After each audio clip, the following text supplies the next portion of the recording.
Lecture du livre de la Genèse. Abraham avait 100 ans quand naquit son fils Isaac. L'enfant grandit, et il fut sevré. Abraham donna un grand festin le jour où Isaac fut sevré. Or, Sarah regardait s'amuser Ismaël, ce fils qu'Abraham avait eu d'Agar l'Égyptienne. Elle dit à Abraham : « Chasse cette servante et son fils, car le fils de cette servante ne doit pas partager l'héritage de mon fils Isaac. » Cette parole attrista beaucoup Abraham à cause de son fils Ismaël, mais Dieu lui dit : « Ne sois pas triste à cause du garçon et de ta servante. Écoute tout ce que Sarah te dira, car c'est par Isaac qu'une descendance portera ton nom. Mais je ferai aussi une nation du fils de la servante, car lui aussi est de ta descendance. » Abraham se leva de bon matin. Il prit du pain et une outre d'eau. Il les posa sur l'épaule d'Agar. Il lui remit l'enfant, puis il la renvoya. Elle partit et alla errer dans le désert de Beer-Shéba. Quand l'eau de l'outre fut épuisée, elle laissa l'enfant sous un buisson et alla s'asseoir non loin de là, à la distance d'une portée de flèche. Elle se disait : « Je ne veux pas voir mourir l'enfant. » Elle s'assit non loin de là, elle éleva la voix et pleura. Dieu entendit la voix du petit garçon, et du ciel, l'ange de Dieu appela Agar.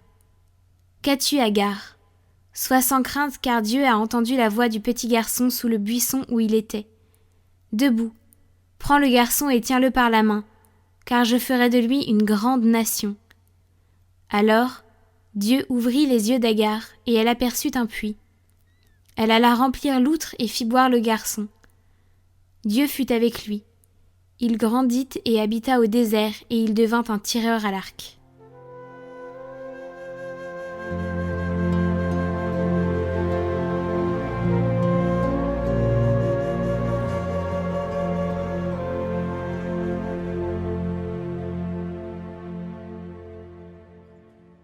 Un pauvre cri, le Seigneur entend. Un pauvre cri, le Seigneur entend. Il le sauve de toutes ses angoisses. L'ange du Seigneur campe alentour pour libérer ceux qui le craignent. Saint du Seigneur, adorez-le. Rien ne manque à ceux qui le craignent. Des riches ont tout perdu.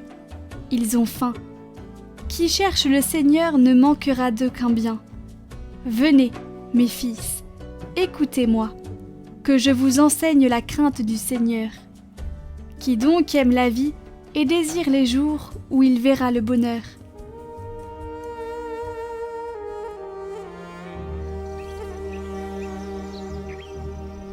Évangile de Jésus-Christ selon saint Matthieu. En ce temps-là, comme Jésus arrivait sur l'autre rive, dans le pays des Gadaréniens, 2 possédés sortirent d'entre les tombes à sa rencontre. Ils étaient si agressifs que personne ne pouvait passer par ce chemin. Et voilà qu'ils se mirent à crier : « Que nous veux-tu, Fils de Dieu ? Es-tu venu pour nous tourmenter avant le moment fixé ? » Or, il y avait au loin un grand troupeau de porcs qui cherchait sa nourriture. Les démons suppliaient Jésus : « Si tu nous expulses, envoie-nous dans le troupeau de porcs. » Il leur répondit : « Allez. » Ils sortirent et ils s'en allèrent dans les porcs. Et voilà que, du haut de la falaise, tout le troupeau se précipita dans la mer, et les porcs moururent dans les flots. Les gardiens prirent la fuite et s'en allèrent dans la ville annoncer tout cela, et en particulier ce qui était arrivé aux possédés. Et voilà que toute la ville sortit à la rencontre de Jésus, et lorsqu'ils le virent, les gens le supplièrent de partir de leur territoire.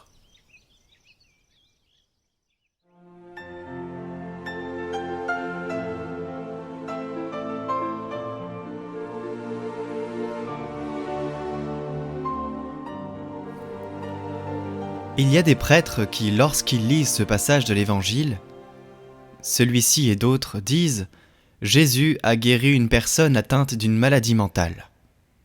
Il est vrai qu'à cette époque on pouvait confondre une épilepsie avec la possession du diable. Mais il est vrai aussi que le diable existait, et nous n'avons pas le droit de simplifier les choses au point de dire tous ces gens n'étaient pas des démoniaques, mais des malades mentaux. Non, la présence du diable est sur la première page de la Bible. Et la Bible se termine aussi par la présence du diable, par la victoire de Dieu sur le diable.